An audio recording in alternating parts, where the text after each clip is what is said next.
Good evening, cult members, and welcome to Pop Culture Cult. I'm Sean. I'm Janice. And this is going to be our non-spoiler review for The Hunger Games, The Ballad of Songbirds and Snakes. Or the origin story for Snow. Right.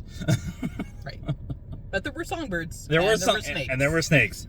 Rainbow snakes. I didn't know that was a thing. Yeah. Initial thoughts. I am conflicted.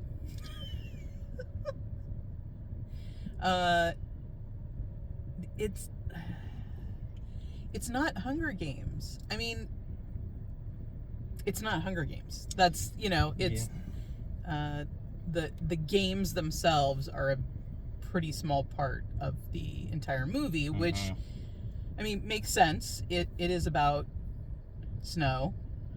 And it was I liked it, but I'm not sure. I don't know what I'm going to be totally honest. I think I've watched one teaser trailer 8 months ago when it first came out, and that was it. I haven't seen any. I haven't been reading on it. I haven't been nothing. So I guess I came in pretty blind to this, and I agree that it's not The Hunger Games, but I don't know if it's necessarily supposed to be The Hunger Games. This is an origin story for a villain, and I think that is probably a harder sell for me right now. I don't want origin stories for bad guys. I just don't. As much as I love the performances and it looks amazing and all of that stuff, I don't want to go back and learn about Cruella. Although that Cruella was amazing too. And I want to know about Snow. Snow's a douche. I like it, so maybe that's part of what you're kind of feeling? Maybe. Just again, the games were a very small part of it, so it and it's 2.5 hours. So there was a lot that wasn't the games. And like in the beginning, you're just all of a sudden there, right? You're all of a sudden at the reaping. So you don't really get a lot of backstory on the people, like you did, in the Hunger Games. So you don't necessarily care about any of them when, spoilers, they die, because I mean there is a game. Right. So there wasn't that emotional connection, right? Like in the original Hunger Games, when the little girl Bree. It's close. Rue. There we go. We got there. Rah. When she dies, you're I still tear up at that scene. I don't know that there was any of that in this movie for me. Yeah, it is definitely, everyone there is to continue, or is to push Snow's story. Yeah. Everyone is there for that. Yeah. And that's... Spoilers, he's a jerk. He's morally central who falls bad, which we know by the time we get to Hunger Games. Yeah. Like they present him in a way in this movie where you're like, I can kind of get behind this guy, and then it goes off the rails like we know it's going to. Yeah, I think that might be part of it too, is that it felt for me that he went from being, just a guy trying to get along to the Snow we all love to hate pretty quickly. So, I mean, it was...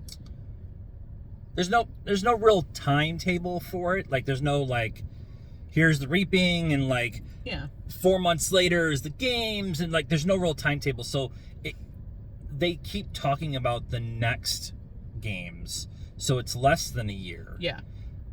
Probably, maybe at the most 3 months or 4 months, if we really stretch everything out, 6 months. So, it feels like that, but there's also a hint of him just not being the most stable person. Yeah, that's true. Like a couple times he does things, and you're like, oh, there it is. And then he does something nice, and you're Yeah. like, oh, wait, I like him. Yeah. Yeah, I think that was part of it too. Was just I Yeah. kept being conflicted. I'm going back. I'm with you. I'm going back and forth. If I like this, I think I liked it more than what you'll end up liking it. But I think overall, it's a very interesting watch if you really love the Hunger Games movies. Now I know it's gonna be very different. I know there's a big discussion in the Hunger Games world about the difference between the books and the movies. Yes. And I totally get that. This is very much Lionsgate wants to play in this universe some more, and if they want to come back and do other origin stories of other characters that we know, I'm totally here for that. Or do the 25th Hunger Games where Snow officially takes over. Like, tell those kind of stories. If that's what they're gonna do, I'm totally here for that. A couple of people that I want to talk about really quick. Viola Davis doesn't care.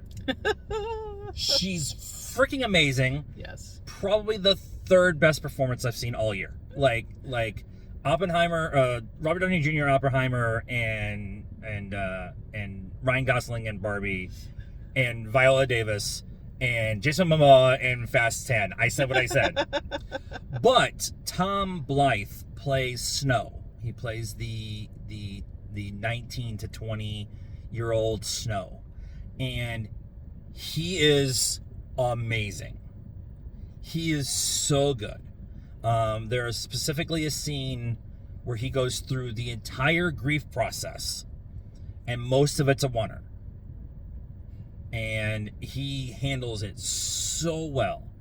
And now I'm going to ruin everybody's brain. If you've read Fourth Wing, I see him as Xaden. Okay. Sure. So... Yeah, it's there. It's there now. I'm gonna go break TikTok in a minute. Score. I'm gonna give it a 6.5. I'm a 7. I think I want to sit with it a little bit and see if I come back again with it. Yeah. But we'll see if I think about it in the morning. There's lots of member berries, lots of references to, the Jennifer Lawrence series, I guess. So there's that for. Yeah. There's one particular one where they dropped it, and I was just like, that's what that means. That's okay. All right, cool. Yeah. So let us know what you thought of. I'm just gonna say the Hunger Games prequel in the comments down below. Please be nice. It's requirement around here. Like this video, subscribe to the channel, hit the bell for notifications, follow us on all the social media stuff: Facebook, Instagram, Twitter, and TikTok. Links in the description down below. And until next time, cult members, good afternoon, good evening, and good night now.